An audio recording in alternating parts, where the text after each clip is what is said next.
This is recording to the cloud. And we have the ServiceNow person to thank for the cloud, or at least things in the cloud. Dr. or Mr. Letty, he was a student at IU in computer science. He never finished his degree, but he gave us money for our AI building and our informatics building, all from cloud computing, which is very important to Indiana University because Indiana, like all universities today, likes money. Lots of money. Well, we have to go back to today. This is week 10 now. Hey, Yoi, thanks for joining us from Tokyo. Good to have you, Alicia, from Shanghai. I'll be in Shanghai in mid-December, and I'll see you, Alicia. We have several people coming from a distance, so thanks for waking up early just to be with us and hear from our expert, Rob Moore, Dr. Rob Moore from the University of Florida. This is week 10. This is like the more than halfway point of the semester. So you should start to be thinking about your final project. Some of you are, you're writing to me about the assignment. I will hang on at the end tonight to answer questions about the final assignments. If you have things for me, I will just answer as many as I can in the time allotted. We have Dr. Rob Moore, as I said, and he has published in all these famous journals: EdTech and Society, SSCI; Computers in Education International, SSCI; Social Science Citation Index; ETR&D, EdTech Research and Development, SSCI; Journal of Computing and Higher Education, SSCI; Education and Information Technologies, something like that, SSCI; Online Learning Journal, which is not SSCI, but it's one of my favorite journals out there, Distance Ed, SSCI. So, he's found his voice. He's found his niche, many niches, and he's got an early career award, lo and behold, recently announced from the National Science Foundation. Maybe we'll have him talk about that at the beginning here tonight. Rob is at the University of Florida, which is one of the biggest, one of the largest educational technology or learning design technology, or whatever you want to call it, programs in the USA, in North America. It is not the largest in the world. That belongs to Beijing Normal University, which has 60 people, where I was a couple of months ago. But right behind Beijing Normal are University of North Texas and University of Florida, two of the largest programs in North America, as I stated. And they're continuing to grow. The state of Florida has earmarked money for the University of Florida to make it the signature university in the state of Florida.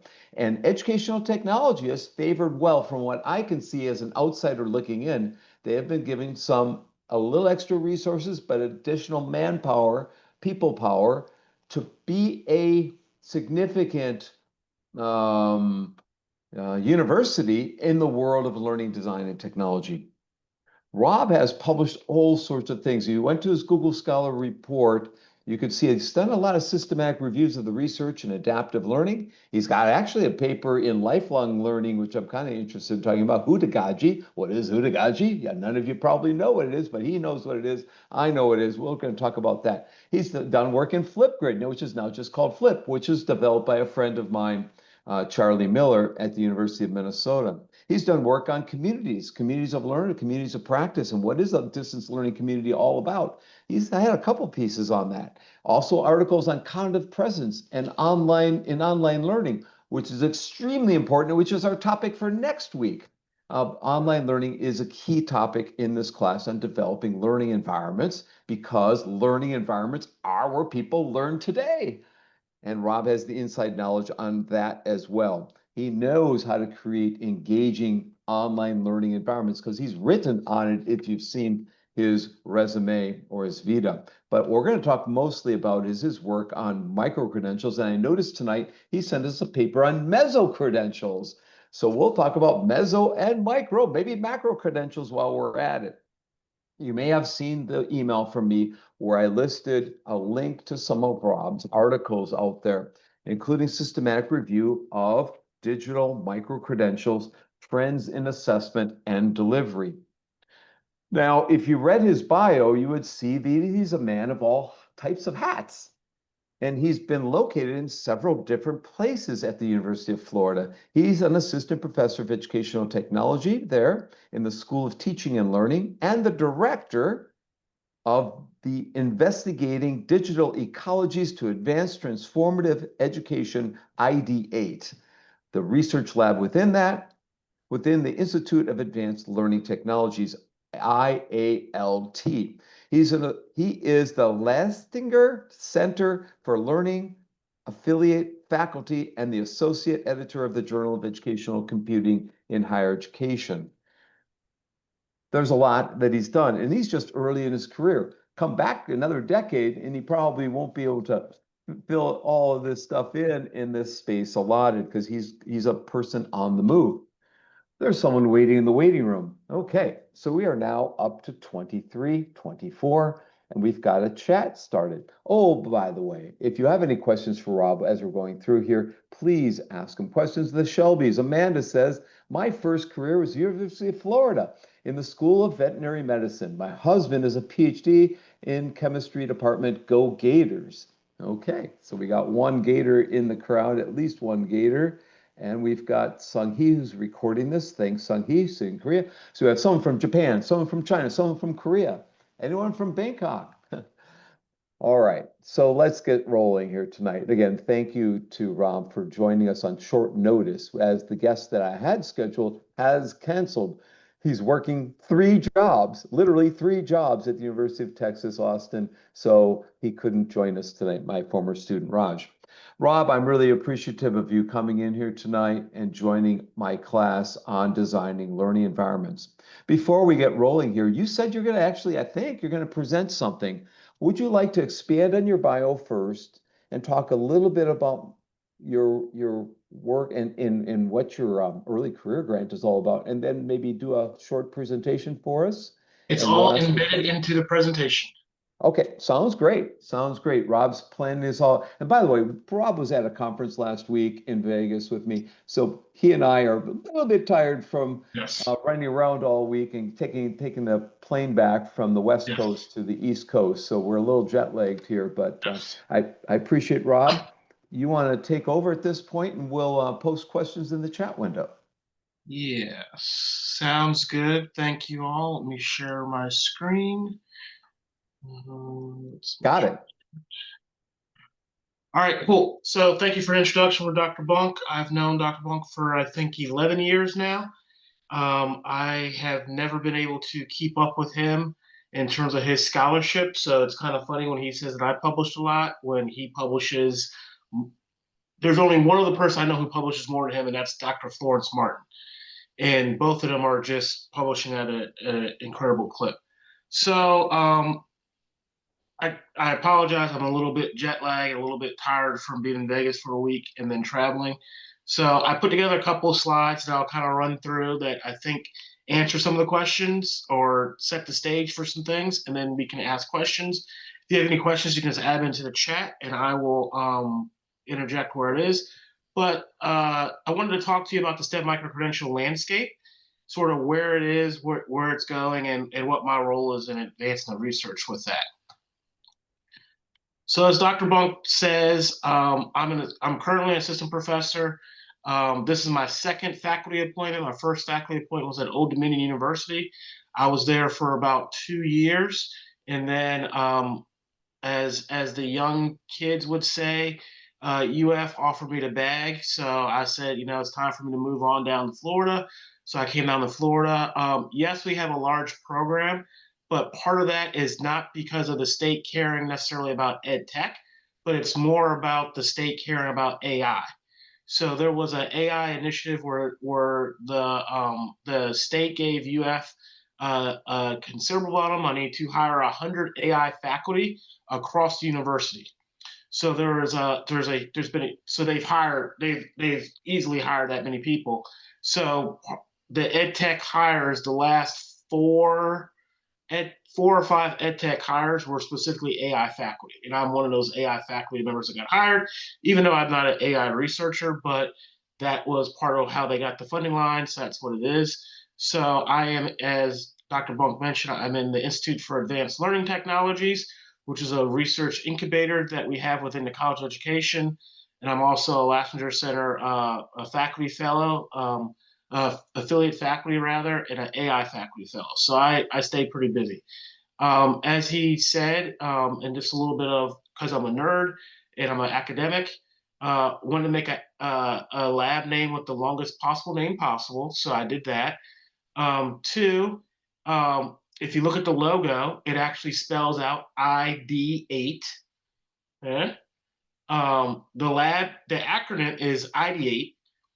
And for those of you familiar with design thinking, the third phase of design thinking is the ideation stage. And that's where you go from brainstorming to operationalizing the research. And that is the space that I live in and work in. And that's what we do. Perfect, because we had Punya Mishra as a guest last week, who does amagrams, does all the creativity articles and tech trends, as you know. So you're a good connection to one of our last week's guests. So, I mean, this is preaching to the choir, but education is a complex system. There's a whole lot of stakeholders. It's chaotic. There's a whole lot of stuff that's going on in there that can is a good thing and a bad thing. The complexity can be good and bad. But one of the core issues and kind of where my research really focuses on is understanding these competing learner needs. Because we got some learners that are looking for career maintenance, and that's why they're going to education, and others are looking for career advancement. And the problem ends up being that when we have environments, and I spend most of my time studying semi-formal learning environments, which are there's the formal learning environment, like you're in Dr. Bunk's class right now. That's a formal learning environment. It's an academic degree. There's a transcript that's very structured. Hey, we got to be at class at this time for these weeks, X, Y, and Z. You paid tuition for it. And on the other end, informal is you went on YouTube and Googled how to change the carburetor in your car and watched the tutorial and learn how to do that, right? So that's informal. So semi-formal sits in between, and it has some elements of both components, but it also presents a lot of challenges. The reason why this is significant is that there's more than 40 million Americans right now that have some college but no credential. And what that means, and there's several implications for that and why it's so important, it's foundational in my research, is that for one, what's happening is that higher education as a monolithic approach is very focused on the four-year residential college experience. And that's simply not really the case anymore. When they say traditional students, they usually meant the 18, 19-year-old that went away to college for 4 years, got the degree, came back home and got a job and raised a family, right?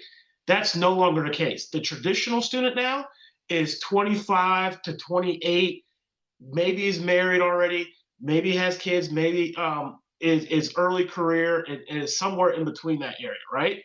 And so what ends up happening is a lot of students who start college, find out it's not for them, or they have a family emergency, they drop out. And what ends up happening is it's causing an issue in the STEM workforce because a lot of the STEM workforce positions require a certain level of education and experience. And you've got a lot of people who simply don't have those skills and don't have the ability to go to school for 4 years, go to undergraduate. So that's why they start looking for online degrees. And that's where semi-formal learning comes in, right? Because that's where they're looking for these different opportunities. So specifically, when I talk about micro-credentials, the definition that I'm using when I say micro-credentials is that it's specialized content, but it's not as comprehensive, expensive, or time-consuming as a formal degree. So there's a key distinction between micro-credentials and digital badges, right? Digital badges are a representation of a micro-credential. If you've been on LinkedIn, you have probably at some point seen someone post, hey, I'm pleased to announce I just completed my recent certification in IRB training, or I just did FERPA training. Those are digital badges. That's just compliance training. There's no competency assessed, right? That's just simply saying that you sat through it, you sat through some content, storyline, articulate, something like that. You passed the quiz, you got over 80%. So yay, you're certified in that, right? That's a digital badge. That is not a micro-credential. LinkedIn Learning does not offer micro-credentials because LinkedIn Learning, all it's doing is verifying that you simply sat through a recording and got to the end of the recording. There's no test, there's no interaction, there's no demonstration of competency. So that it does get confusing, because a digital badge can be a representation of a micro-credential, or a digital badge can just be a representation that you did something. So it gets a little confusing with the space. When we say micro-credentials, we're focused on competency-based. So as Dr. Bunk mentioned, I recently was able to pull off what is essentially a miracle in both the current climate and other things. And I received one of the most prestigious awards the National Science Foundation offers. Just so you all, for those of you who are not familiar with the way National Science Foundation works, is they have billions of dollars, they have tons of competitions, and they put out calls for specific competitions. And people can form teams, they can submit, they could be a PI, co-PI, they get collaborators to do all these different things, and they do the research, they respond to that. That's most of their competitions. But then NSF was like, you know what? We want to help make sure that people who are early career have opportunities to conduct research.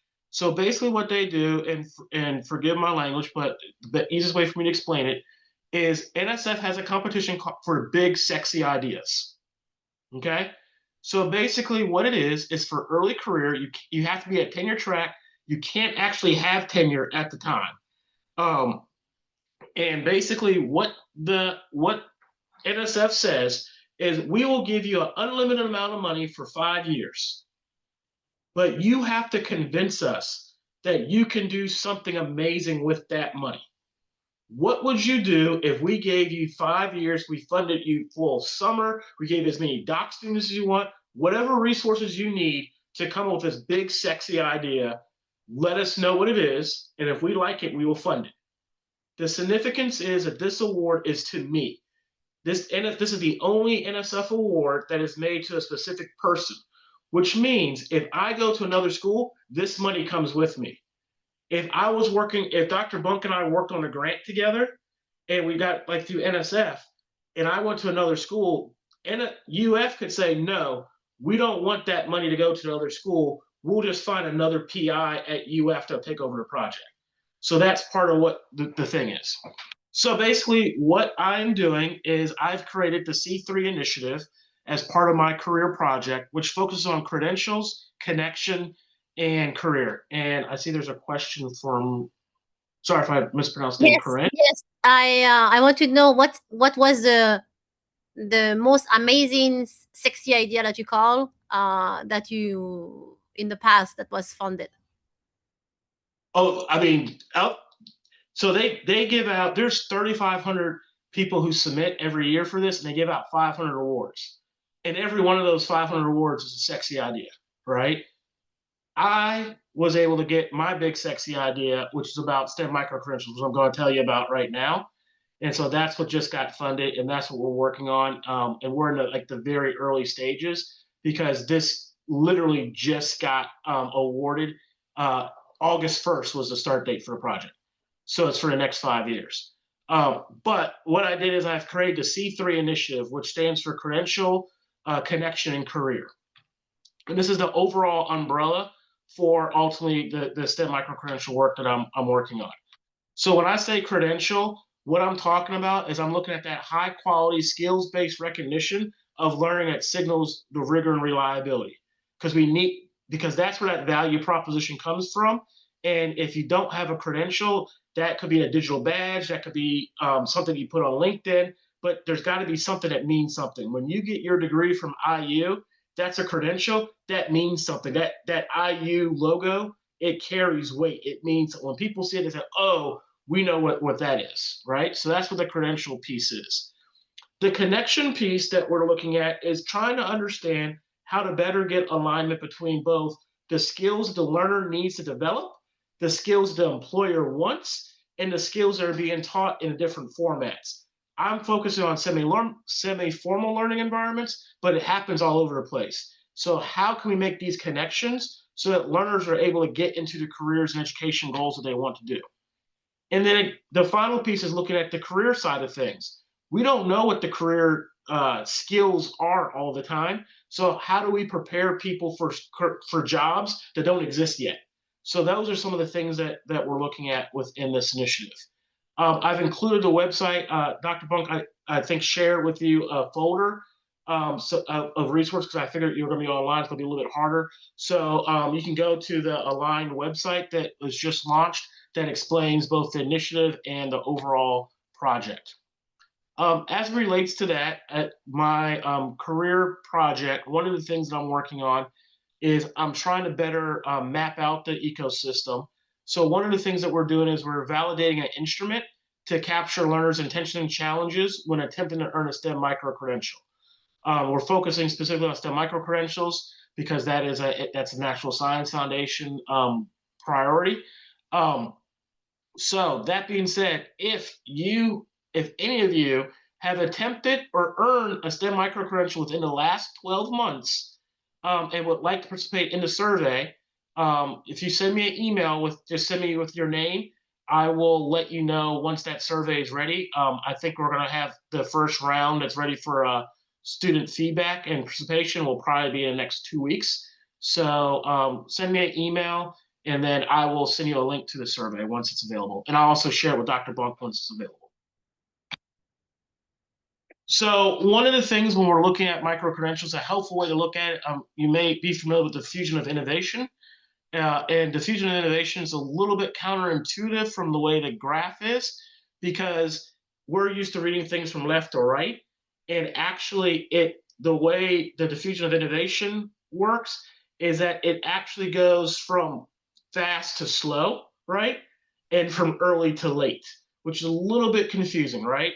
So basically, the way to look at this chart is that for any project, any concept, anything that's going on, if you looked at everyone who's involved, about 2.5% of the entire population that you're studying, population of interest, they're going to be the innovators. They're going to be like, hey, I want to jump out there in front. I want to be the first to do it, right?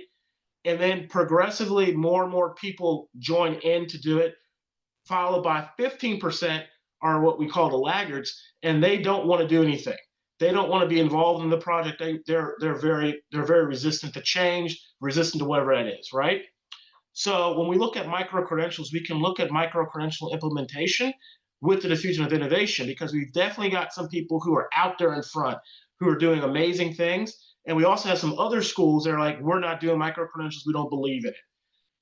It predates most of you because you're probably too young to know this, but if we go back like 20, 25 years ago, distance education was in a similar situation that micro-credentials is in currently. There was a period where distance education was not considered rigorous. There was questions about value. There was questions about why we should be doing distance education. They can't do it. It's not the same as an in-person. There was a couple schools that were really out in the forefront that wanted to do it, but for the whole higher education said this is not a good idea. And then eventually things shifted, and now we've got fully online degrees that are offered by reputable institutions, and we're seeing that. So micro-credentials is following a similar path. We've got some people who are out being innovators. We've got some people who are saying we don't believe in micro-credentials, but we're starting to see an increase on that. And I see there's a couple questions. That's a good question about how the question is how do employment opportunities compare for someone with STEM micro-credentials versus earning a STEM degree? It's difficult to answer that question because it's not a one-to-one relationship. There are quite a few, depending on how jobs are and stuff, the number one thing for employers is they want people who can demonstrate competency in doing the job they were hired into doing. And there's multiple different ways for people to demonstrate that competency. It is very rare for someone to only have a micro-credential or only have a degree, right? There's usually a combination or some combination of those two. So it's not like a straight line. So there's not definitive data that sort of says, hey, if you get a micro-credential, you're guaranteed a higher paying job. What is true, though, is that employers are very interested in micro-credentials as a way to demonstrate competency. That being said, there are some programs that do a better job of embedding competencies within their existing STEM degrees. So even though they may not have awarded a micro-credential, they have done a better job of aligning the competencies that are covered within the traditional degree, aligning with workforce demands. Does that make sense? So even though they may not have awarded a micro-credential, they still have competencies that are built in, which is better preparing them. So that's So- my question. I'm sorry. Go ahead, Maria. What about like kids out of college? Because I work in high school. Actually, I teach STEM classes, and especially I teach AP Physics. We push a lot of students into engineering, and my school has a lot of minority students. So, like, are we justified trying to create more of those professionals when they can actually earn and go into like college debt and everything, where they can actually go and earn micro-credential and get comparable job, like out of college, talking about like without actually that job related competency yet? I mean, it's hard to make general statements about a diverse population, right? Because there's nuances to everything. One of the things though that is definitely becoming an issue, and there's different ways that schools have addressed it, is that employers are saying that there's a lot of graduates from STEM programs that can't do the work that we need them to do in the jobs, right? So the way an institution responds to that has taken different shapes, right? So some institutions have heard that and have refined their actual curriculum to be more competency-based, to be better aligned with industry, right? And in that case, that case, it's just a traditional degree, but the degree has been modified. They've changed the curriculum. There's other programs that have said, okay, what we're going to do is we're going to embed micro-credentials into our existing degree. So we're essentially double credentialing. So they're going to still get their traditional undergraduate degree, but they're also going to take several exams and several industry-related certifications and different pieces with that they're going to have when they graduate, right? So they're going to end up with two pieces. And there's other institutions like, we don't care, whatever. And then people are kind of off on their own doing things, right? We also see Coursera has professional certificates that have been developed in consultation with IBM, Google, and stuff, right? Now, with those are set for entry-level jobs, right? So you could be qualified for an entry-level job by simply doing this micro-credential. The problem runs into is that once you get into an entry-level job, there isn't always a clear path for how you get above the entry-level job, right? So you can get your foot in the door as an IT technician with just a micro-credential, but you often aren't able to move beyond that without additional education or school, right? We also know as technology advances, the first jobs that get removed, the first jobs they automate are always the entry-level jobs, right? So what's happening is that the workforce is getting more technologically advanced because all the innovations are taking out the automation. So the first people to go are those entry-level people, right?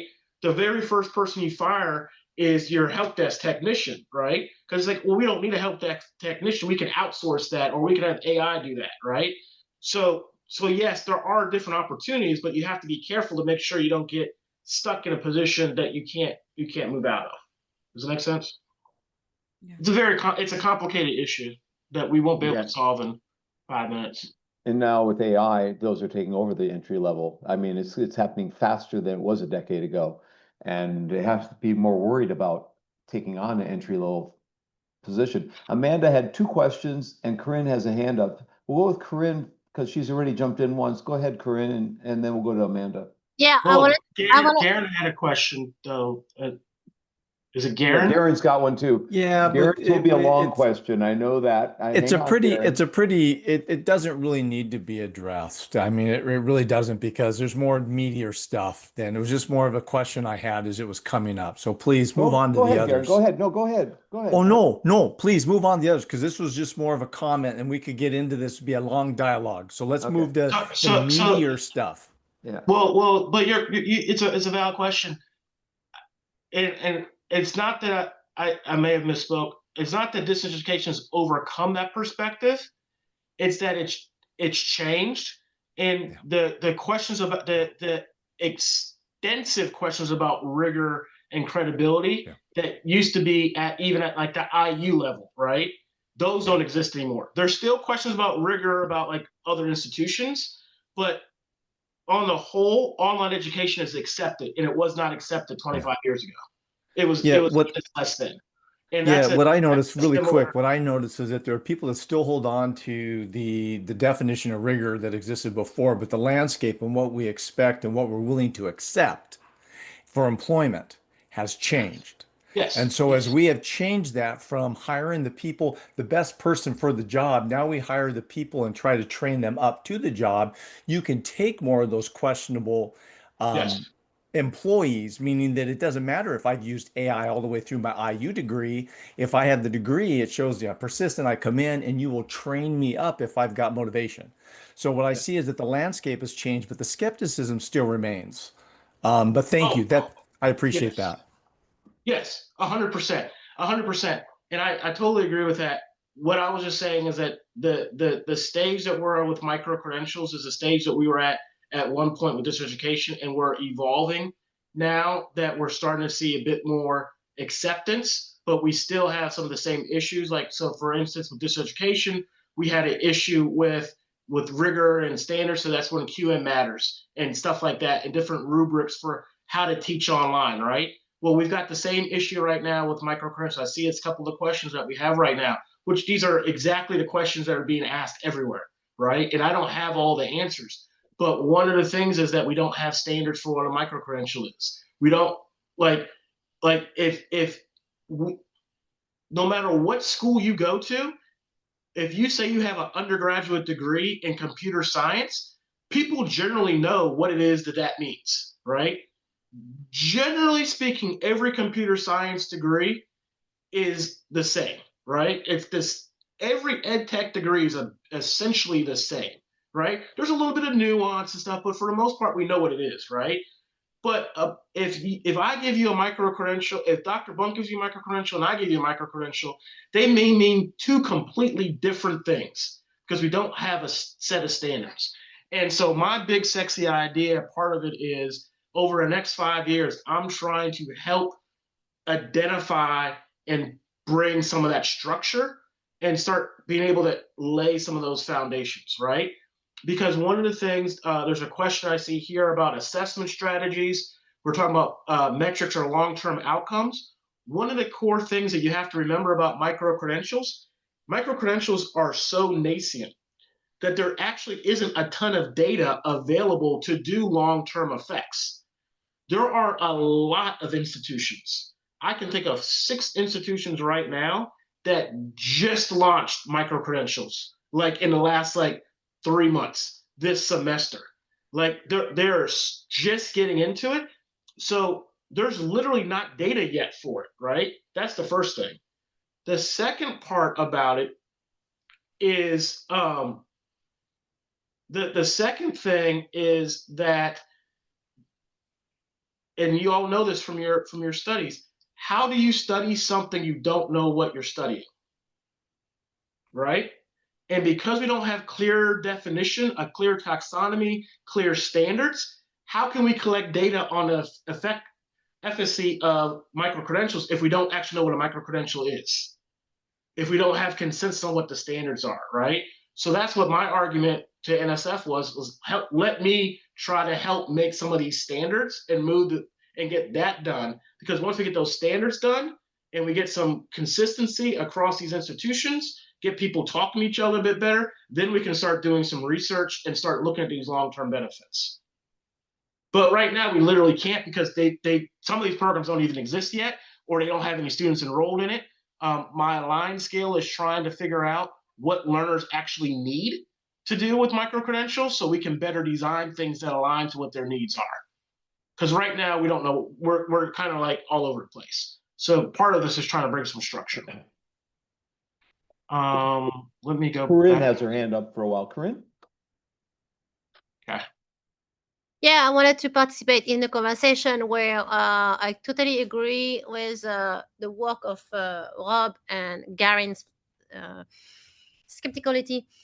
So I just wanted to add something else, which is a little bit similar to what you said, but add to complement the pictures. Sorry, my daughter is proud of her stickers.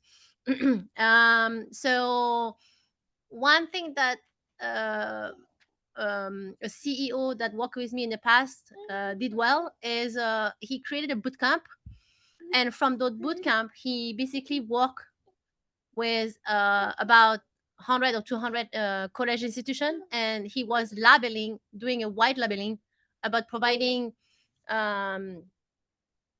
micro credential to a lot of colleges, and then those students were able to basically not only get credential but also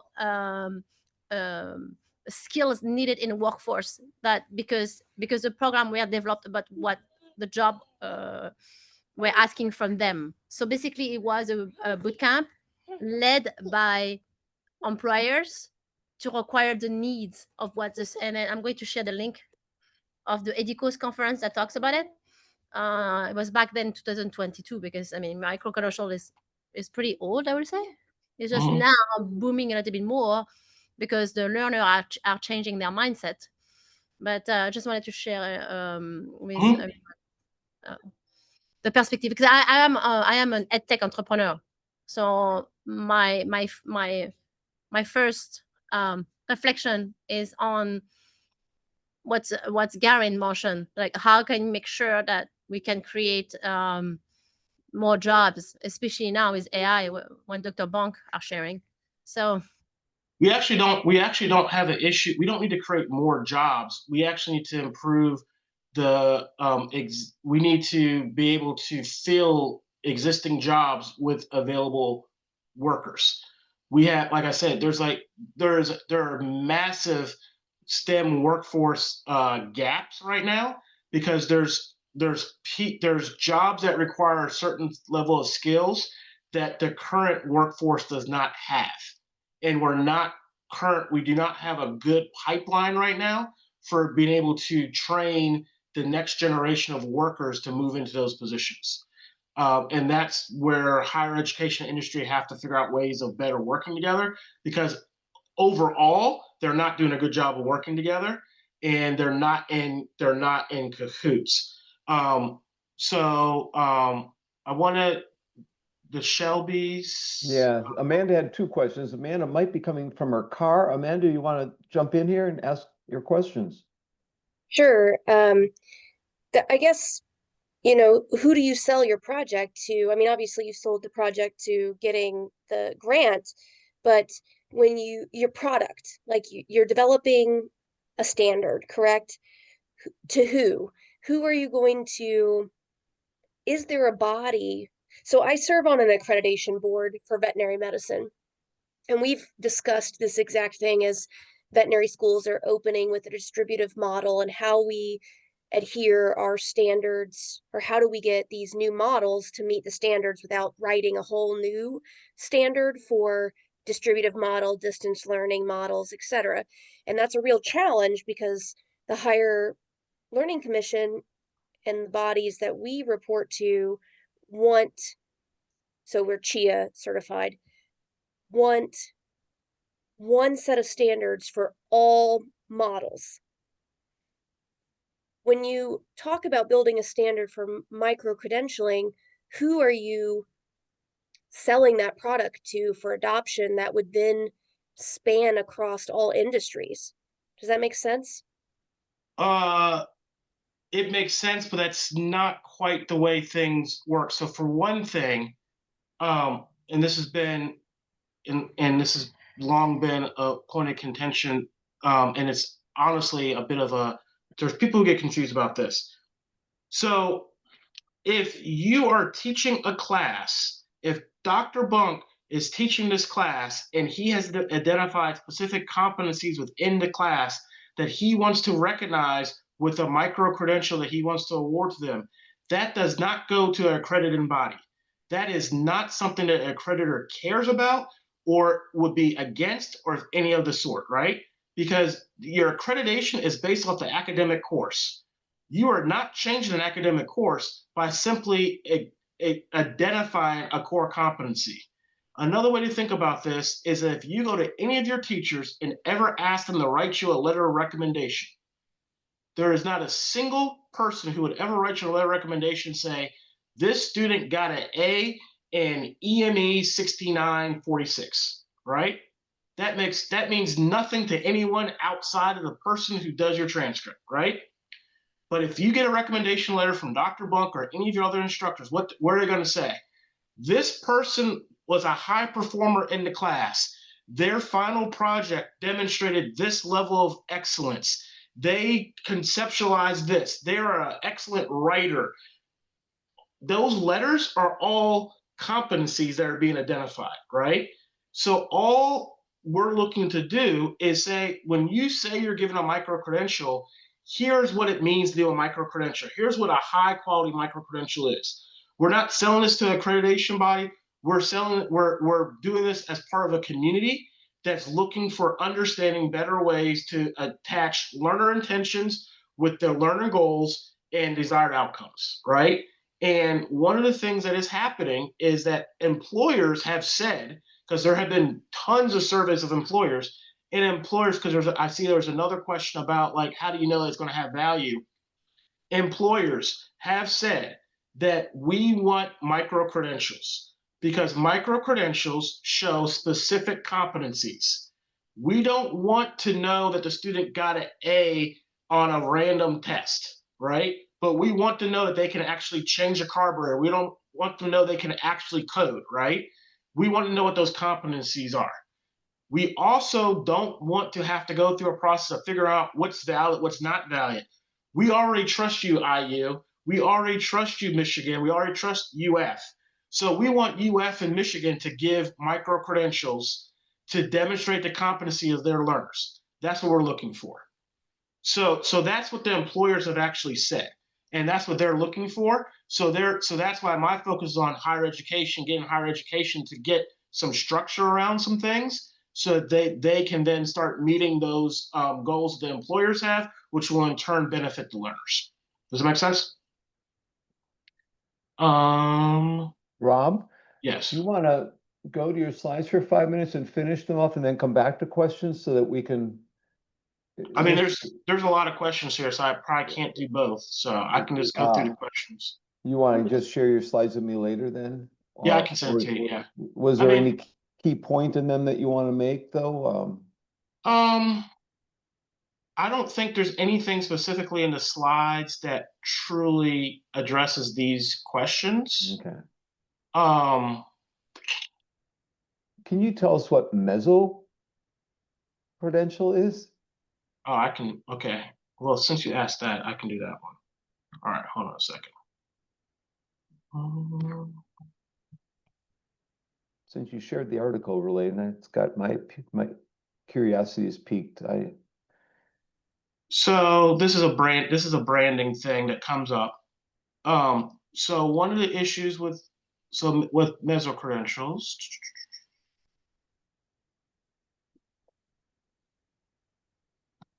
So basically in 2016, edX is a major platform for MOOCs, trademarked a term called MicroMasters. Right. Which is specifically about when you do MOOC-based learning, because one of the issues with MOOCs, and Dr. Bunk does extensive research on MOOCs, and MOOCs had, the biggest issue MOOCs had is they didn't have a good, strong value proposition. Basically, the value proposition for a student needs to be, what am I going to be able to do with this MOOC learning?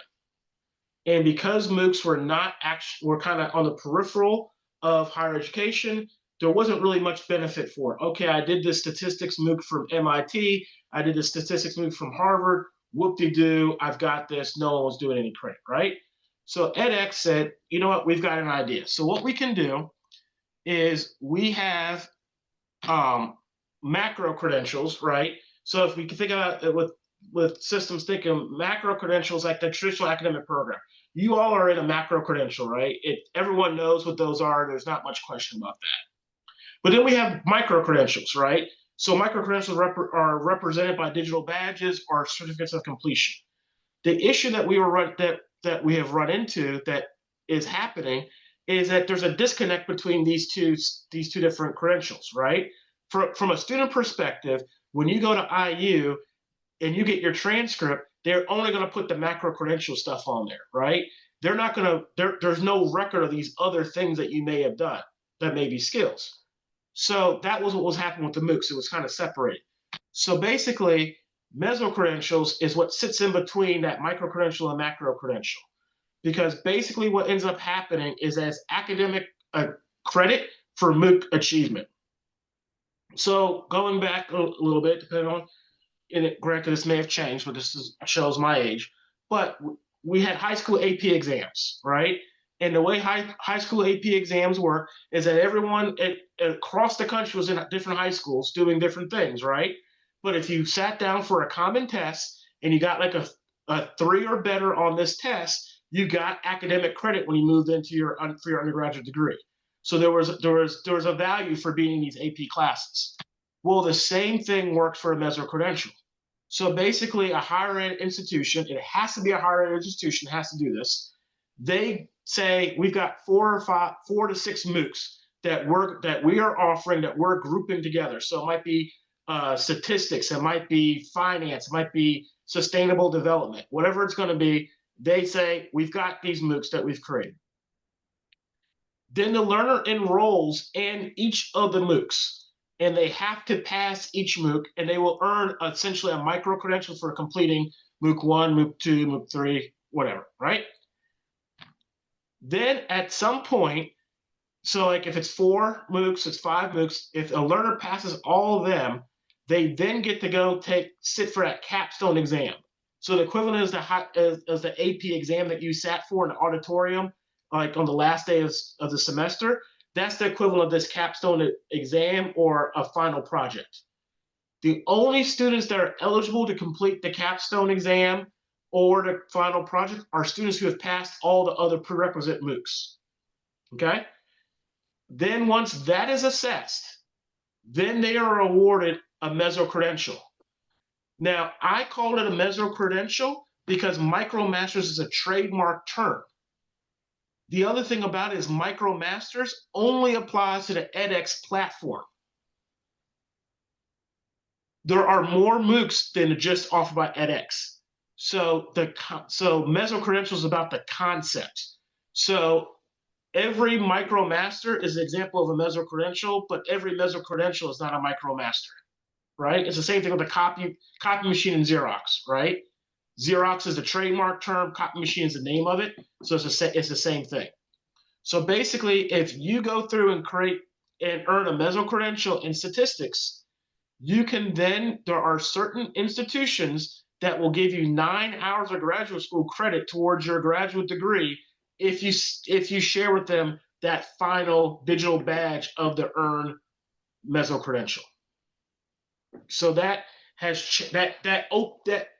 changed and shifted how MOOCs can be used, right? Because now there's a value proposition. Now there's something that's valuable for it. There's a reason for a student to take a series of MOOCs. And then once they earn that, then they're able to move on and do that.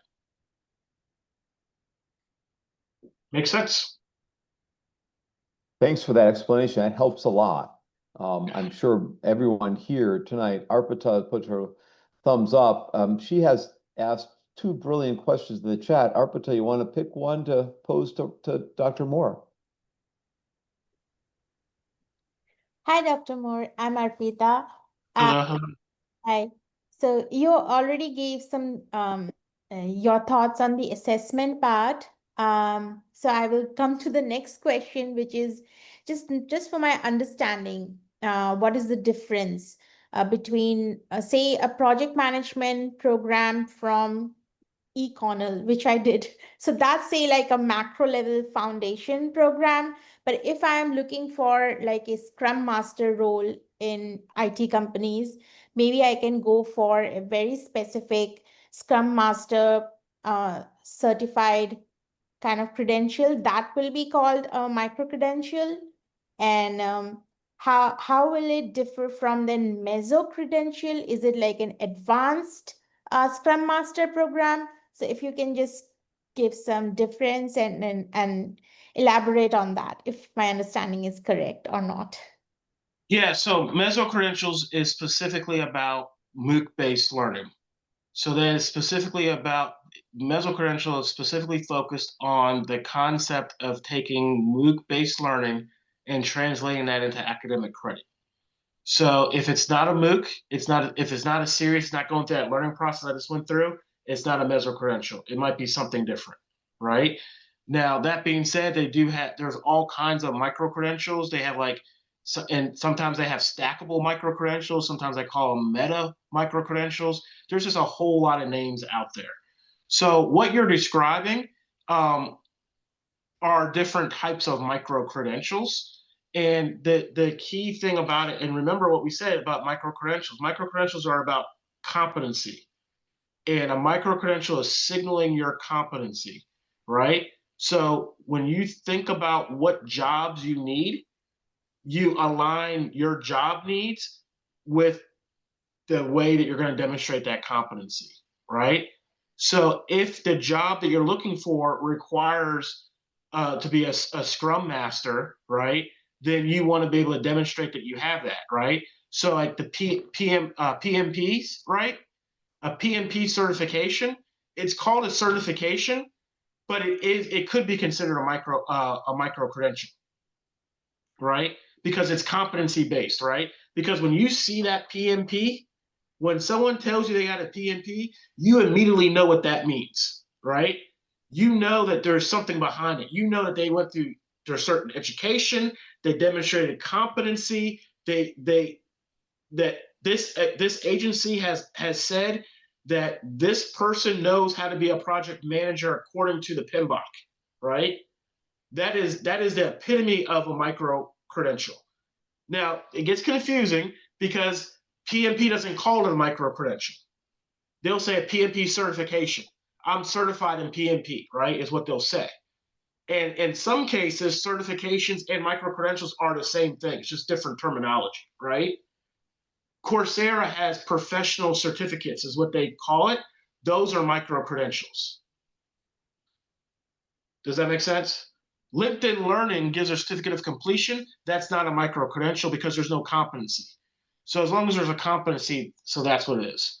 So when you're looking at, I think hopefully I answered, but if you're looking for programs, look to see what aligns what you're trying to do. Okay, thank you so much. Did that answer your question? Yeah, thank you. Is there anyone who hasn't asked a question that we only have a little bit of time left with Dr. Moore? I want to make sure anyone want to? So Wing asked, I wonder about the micro-credential standards. What is the process to work it out? Who to work with it to work on it? So that's part of what the C3 initiative is about. It's figuring out who the stakeholders are, getting them around the table, and engaging them in this process, right? So the standards is not a part of the current career project. The standards development is actually under review for Spencer Foundation funding to develop what those standards are going to be. But what we're going to do with that if we get funded is that I know who's engaged in the micro-credential landscape, right? So I know who's already doing things. So we know who's already creating them. So we're getting together. We're going to talk about what they're already doing, what's working well for them, what's not working for them. Then we're going to create some an outline of what we think it looks like. Then we're going to get feedback from the community, and we're going to go through the iterative process. It's going to be a very similar process that QM Matters used when they created their rubrics for online distance teaching and learning. At some point, a group of people got together, came up with some ideas, then went out to the community and said, get feedback on the ideas. Does this work? Then they start testing it. They refine it. They iterate on it and do that. So that's what we're going to be working on with the standards. With the Align scale for the validation, what we're going through is we're doing expert review right now of the questions. We're getting ready to send out, we're going to get ready to do a content validity review where we're going to have people in the target population are going to look through it, going to refine the questions, Then we're going to get the instrument. Then we're going to do the EFA to CFA and come up with the factors, and then kind of keep iterating through that. So we're going to go through a full validation for that. Yeah, I just went through that instrument. Fortunately, it got it rather quickly. Wing, you want to tell briefly, Rob, what organization you work for in case there might be a match here, Rob. An alum of IST here at Indiana, a master's alum, he got his PhD back in Singapore. Wing is in Singapore. You want to tell everyone the organization you work for in a sentence or two what it does? Sure. Thanks. I'm working in International Institute in Singapore, and we work for the government to train the early childhood teachers. Basically, we do a lot of teacher training, and so it's to help the government to meet the sector needs. Yeah, in the preschool education sector. Especially for disadvantaged youth, I believe, right? Yes. Yeah. So anyways, I just want to point out she's coming from Singapore here. There's a couple questions in the chat window here from Betsy and I'm looking from at Corinne. Virginia had a question that she asked a little while ago.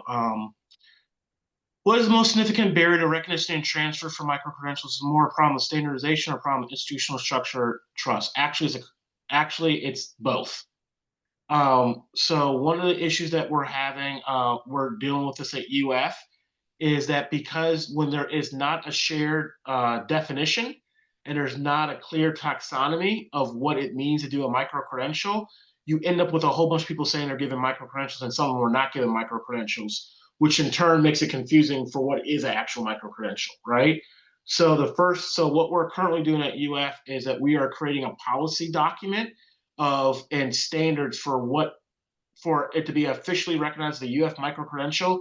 It must have these criteria. It must go through this process. And we're getting ready to put everyone that's currently offered or everyone who thinks they're offered a microcredential is going to go through the certification process. And anyone who wants to offer one in the future has to go through this process as well. And part of that is to sort of help to address that institutional structure and trust issue that you brought up, because then once we know what a microcredential is, who's offering it, we can provide supports. But I think one of the most significant barriers, and I just did a paper looking at barriers and using the fusion of innovation to look at things and implementation profiles. We actually just presented at AACT, but one of the biggest challenges is that it's hard to figure out where the resources and support is going to come for these, right? Because you have a situation where we've got if you look at higher education as a huge ecosystem, we've got a whole lot of decentralized, centralized silos, right? So what ends up happening is that on one hand, you have industry coming and saying, hey, I need this stuff done. Higher education like, I don't know if I want to do it or not. Then you have an issue where some people are like, well, microcredentials cost money, so do a market analysis. You have to show before we can offer a microcredential that we can make money off of it. But everything that we do doesn't always make money. But because if they attach a monetary value to it, it means you can't actually develop it to get it out in the space so it's like you get caught in these circles sometimes. Whereas there's other institutions that are like, you know what, we're going to be the innovators. We don't care. We think we need to be in this space, and they've jumped out. So institutions like Kennesaw State, University of Maryland, Baltimore County, Wichita State, trying to think of who the other ones. Indiana University has had some stuff with Dr. Hickey. Those are like the first couple that come to mind. Like they've been out there and they had top-down type UCF. They had a lot of infrastructure support, and so they have a much better system in place. We're starting to see SUNY, the SUNY college system. They've done a ton of work, so we're starting to see different things. University of Texas system is doing some work, so there's starting to be momentum is starting to build up. And we're going to start seeing some of those changes in the future. Yeah, SUNY Albany, it's now called Albany. One of our alums is there in the AI space. Corinne asks, microcredentials are meant to be focused competency-based recognition skills. Do you assess the competencies with multiple choice questions? If yes, do multiple choice questions provide sufficient evidence that a learner can apply a skill in practice? What do you say about that? You have a review in the assessments. So what's being used in the articles you looked at? Well, there's different ways of doing assessment. So the taxonomy that we use is the Trusted Micro-Credential Framework. And that was a framework that was developed by a consortium of about 30 different partners, higher education industry, and technology partners. And with them, they have 3 levels. UF is going to have 4 levels. The first level is like a recognition badge. Some people call it souvenir badges. Hey, you attended class. Here's a badge to recognize that, right?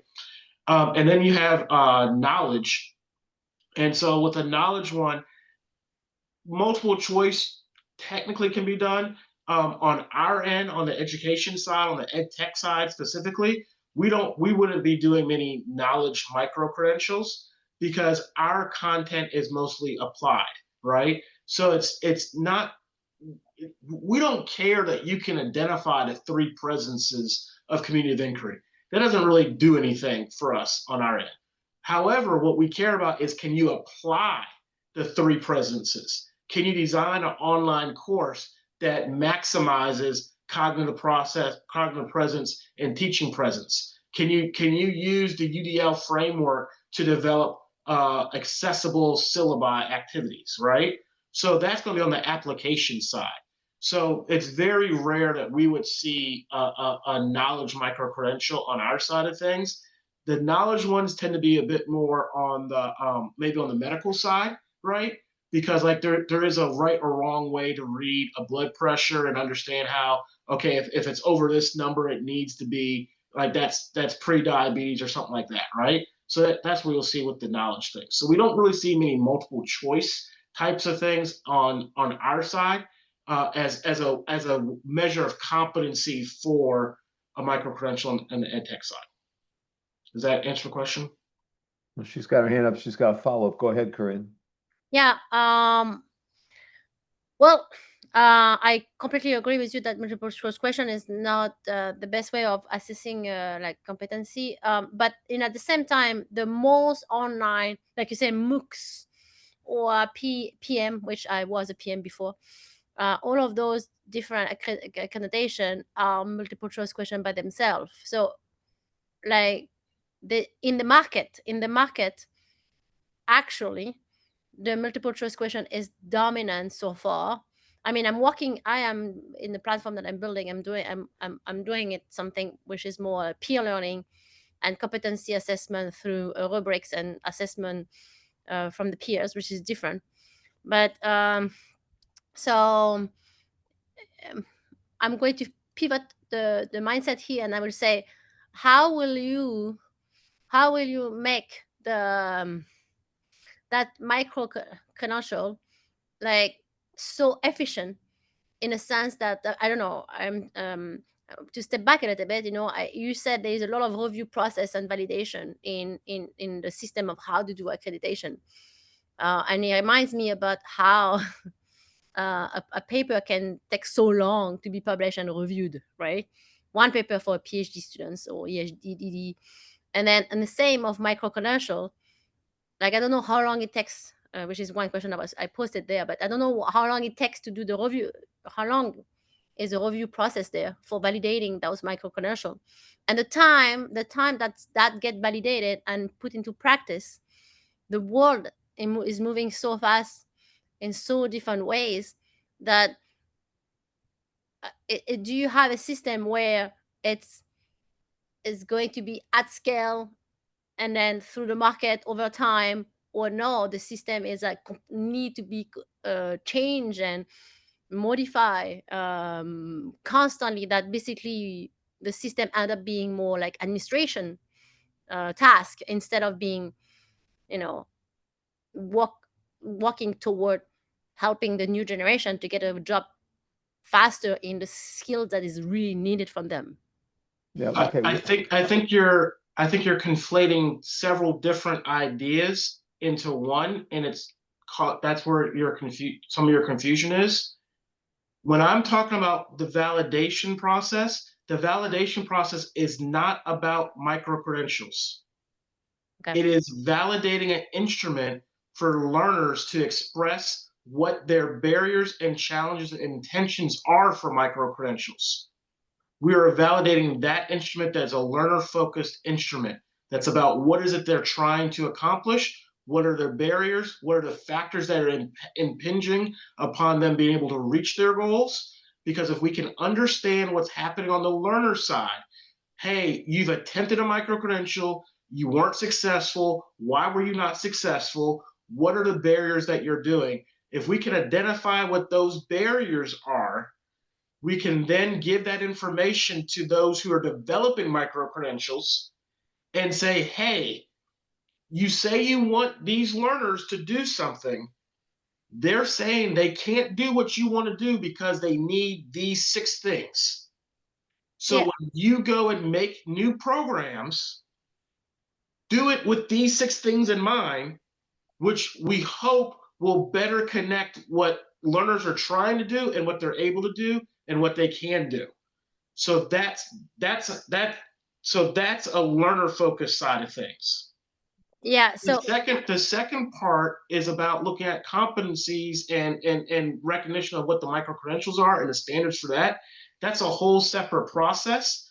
That's a process that hasn't even started yet. That's a process that others are kind of in the midst of doing things. Some people have made local standards.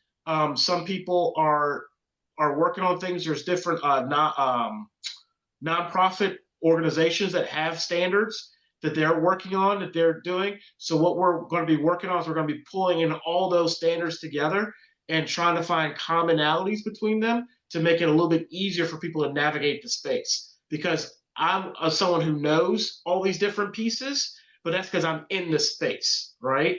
The problem is that the general public doesn't understand all these different pieces because they're all over the place. So part of what I'm trying to do is bring all those people together and say, hey, you all have done these different pieces. Can we bring you all together and can we create something more uniform that's then easier for people to find and look to identify different things without having to jump all over the place and not have to be intimately knowledgeable of the ecosystem to learn how to navigate it. Because right now you can't navigate the ecosystem if you're not in the ecosystem. Okay, so I'm going to call time here a second. Corinne, you'll have to put your additional information in the chat. I want to go to Chachi, Jatsi, and go to Garin for final comments. We're out of time, but I want to get Chachi's question in here about corporatization. Is she still with us? Where is? She posted in the chat Yes. window. Yes, go ahead. Hello. Is it this one about Taiwan? Go ahead, Chachi. Hi. Here's from Taiwan. Is it this question here about innovative learning credentials? Is that what the question is? Yes. I just wonder if the business leaders or industry side but you just mentioned tech partners. I don't know if that is okay. Okay, so like I said, there's multiple different like pockets and different consortiums and groups and different things. The problem is that it's getting all those people to talk together and talk across the groups is where the gap is, where the issue is. And that's part of what my work is doing, is trying to get those groups to talk to each other and bringing those connections. Because there's been many times that I've gone to talk to one group and I said, you know what? That sounds like what this other person said. Oh, we didn't know they were doing that. I said, that's the problem. Y'all ain't talking to each other, so let's talk. So part of my project is getting people to talk and being a part of those discussions. Because in some cases, the industry executives are involved. I mean, it's usually not executives. It's usually not that high up. But like, so for instance, if you go like Coursera, the professional certificates, those are industry developed micro credentials, right? Also called industry relevant. So like IBM, Google, I forgot what some of the other ones were, Cisco, the people who are there, the hiring managers, the supervising managers, all of them got together and said, hey, when we're looking to hire someone to be an IT technician, what are the skills that we need to see to do that, right? They identified what that was on Cisco's side. And then Cisco said what those were. And then Cisco's learning development team said, okay, let's develop the content to teach people how to do this. Because they said, if you do these things, then you can demonstrate, that's how we're going to assess the competency, right? So I haven't gone through and looked at it. I don't know what the competency assessment is that IBM said, but IBM determined what the competency needed to be, right? So if IBM said that you can pass a quiz, if you get a 90% on quiz with these questions, we consider that competency, then that's what the competency is, because they developed it. It's for them, right? And so in that case, higher ed is not involved in that piece of it. But the way higher ed can be involved with Coursera, when you see Coursera partnerships, is that computer science class teacher could say, hey, I want to prepare my students for the future, so I'm going to embed this other content into my existing course. And they're going to earn this micro-credential as part of the overall course that they're doing. So Rob, we see the question. Go ahead. Yeah. No, well, so do you, because right now the market is just, rapidly changing. So do you particularly focus on which industry, which right now actually is really AI, high tech, all of this? So is that particular industry the tech partners you're working on, or you also working with other fields like agriculture or, other fields? We're looking broadly. Because there's some commonalities, right? So when we're looking at the learner needs, we're looking specifically at STEM microcredentials. STEM microcredentials covers a lot of different fields, right? How this gets applied is going to be content and context specific. So we're trying to create a general, a broad approach that then can be applied to specific contexts. So it's very much like the QM is, I keep going back to that. It's very much like that. QM is very general for online teaching and learning, because there's some basic tenets of online teaching and learning that they have, but then you can apply, people have adapted it and applied it to their specific context as it's relevant. So they might not know what QM is. Quality matters. So you just take a, we're gonna have to go to another question. Last comment. Okay.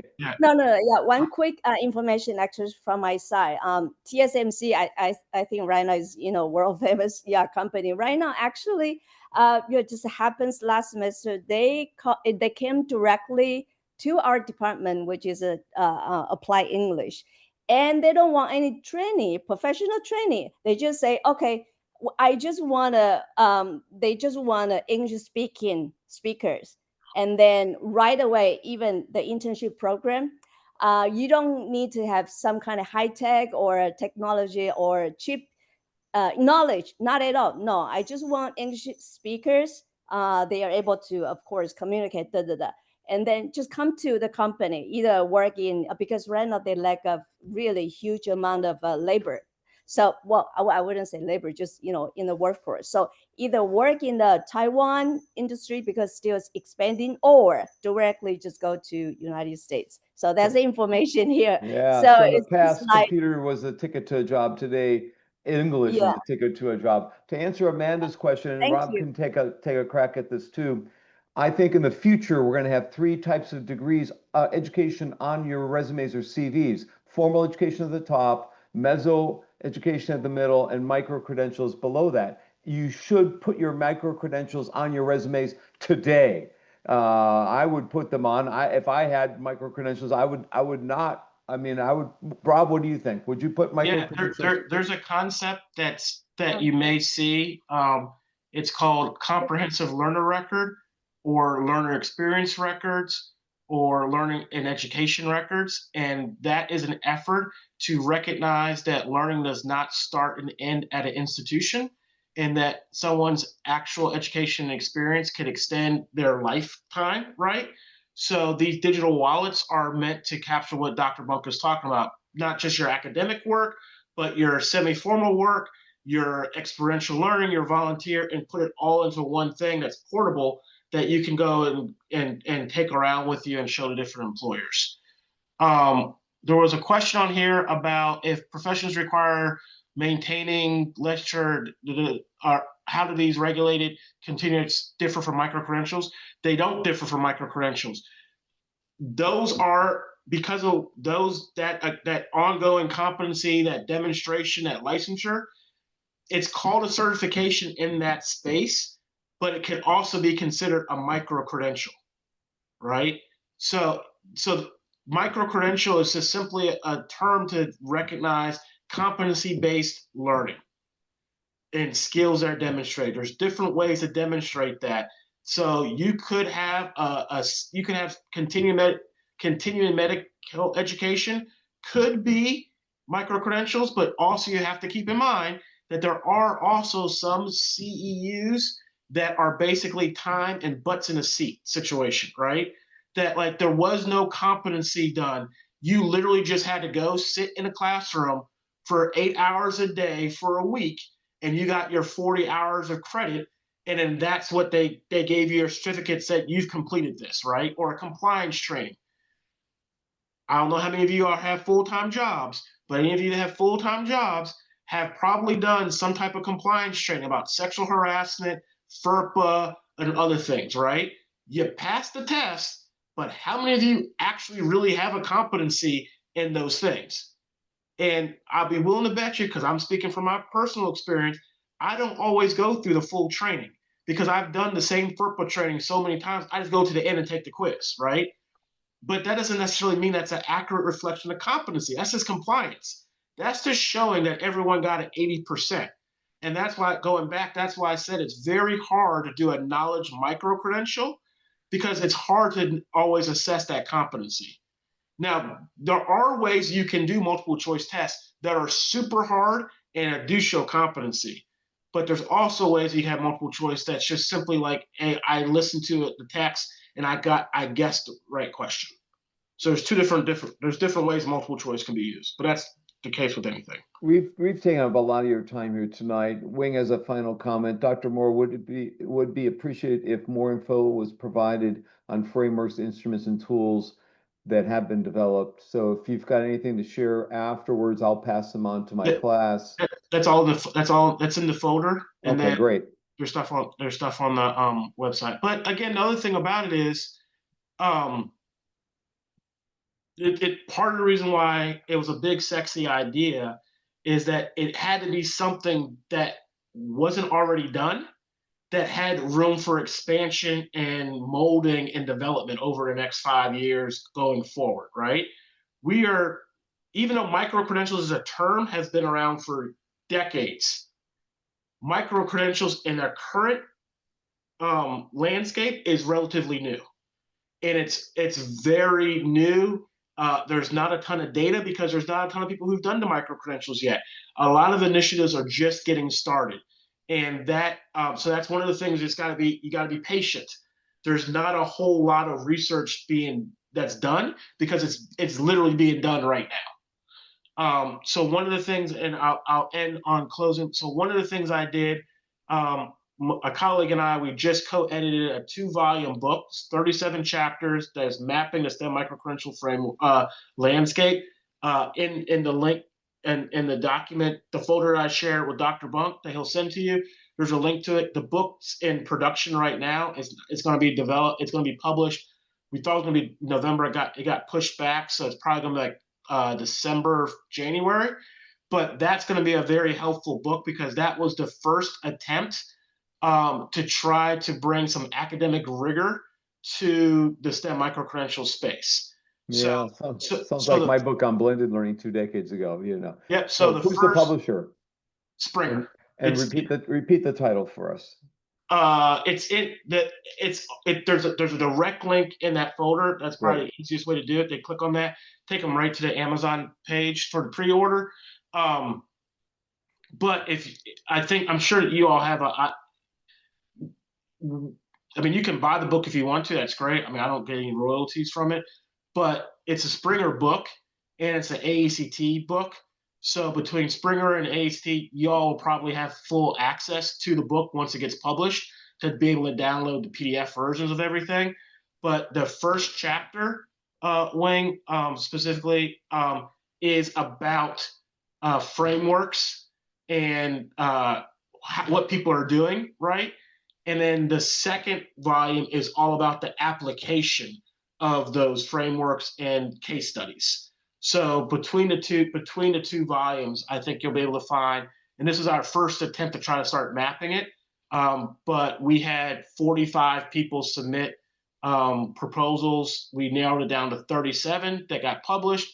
We had a couple people drop out, and then we're doing a special issue in Journal of Computer Education. So there's a lot of momentum building, but it's trying to get all that stuff out. We've had a lot of questions tonight, probably more than any week of this semester, which means people are facing this at work or thinking about this or excited about it. So it was timely to have you in tonight. When I was at the conference on Tuesday morning, when I got there, I said to friends, I said, my guest for next week has canceled. Who's an expert at micro-credentials? And everyone said, Rob Moore. And I was at the registration desk and Rob passed by and said, Rob, come here, Rob. So he floated over to chat with me, and he said, sure, I'll come in and talk to your students tonight. So I want you all to put 3 words in the chat window to thank Rob for tonight, or just say 3 words like he is great, king of micro-credentials, whatever you want to say. Put that in the chat or verbally. And then if you want, I'll get everyone who wants to put their video on. We'll do MC from Microcredentials. We'll get a picture of it. MC. Okay, on the count of 3. 1, 2, 3. Okay, I got that. I snapped it. Thanks, Rob.